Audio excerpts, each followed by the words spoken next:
பொய் பேசுகிறார்கள். அவரவர் தங்கள் தோழரோடே பொய் பேசுகிறார்கள்.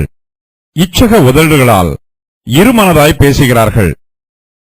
மனுஷருடைய இருதயத்தில் உண்மையான அன்பும் உண்மையான சிநேகமும் இல்லை. அவரவர் தங்கள் தோழருக்கு தீங்கு நினைக்கிறார்கள். தங்கள் தோழரோடு பொய் பேசுகிறார்கள். பிறரை வஞ்சிக்கிறார்கள். பிறருக்கு விரோதமாக துர்க்கிரியைகளை நடப்பிக்கிறார்கள். மனுஷர் துன்மார்க்கமாய் ஜீவித்தாலும் துர்க்கிரியைகளை நடப்பித்தாலும் தங்களுடைய துர்ச்செய்கைகள் வெளியே தெரியாதவாறு அவற்றை மூடி மறைத்து விடுகிறார்கள். தங்களுடைய உண்மையான சுபாவம் வெளிப்பட்டு விடாதவாறு மாய்மாலம் பண்ணுகிறார்கள். மற்றவர்களை தங்களுடைய சிநேகிதர்கள் என்றும் தோழர்கள் என்றும் வாயினால் சொல்லுகிறார்கள். ஆனால் தங்கள் தோழரோடு பொய் பேசுகிறார்கள். வெளிப்பார்வைக்கு சிநேகிதரைப் போல நடிக்கிறார்கள். அவர்களுடைய உள்ளத்திலோ வஞ்சிக்கிற வஞ்சகராய் இருக்கிறார்கள்.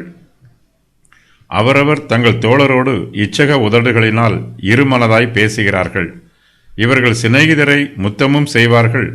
அவர்களை கொன்றும் போடுவார்கள். இவர்களால் இவ்விரண்டு காரியங்களையும் செய்ய முடியும். இவர்களுடைய இருதயத்தில் உண்மை இல்லை.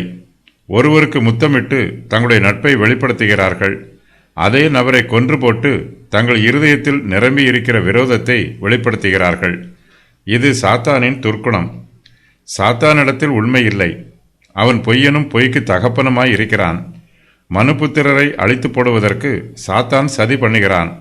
துன்மார்க்கர் எல்லோருமே சாத்தானுடைய பிள்ளைகள்.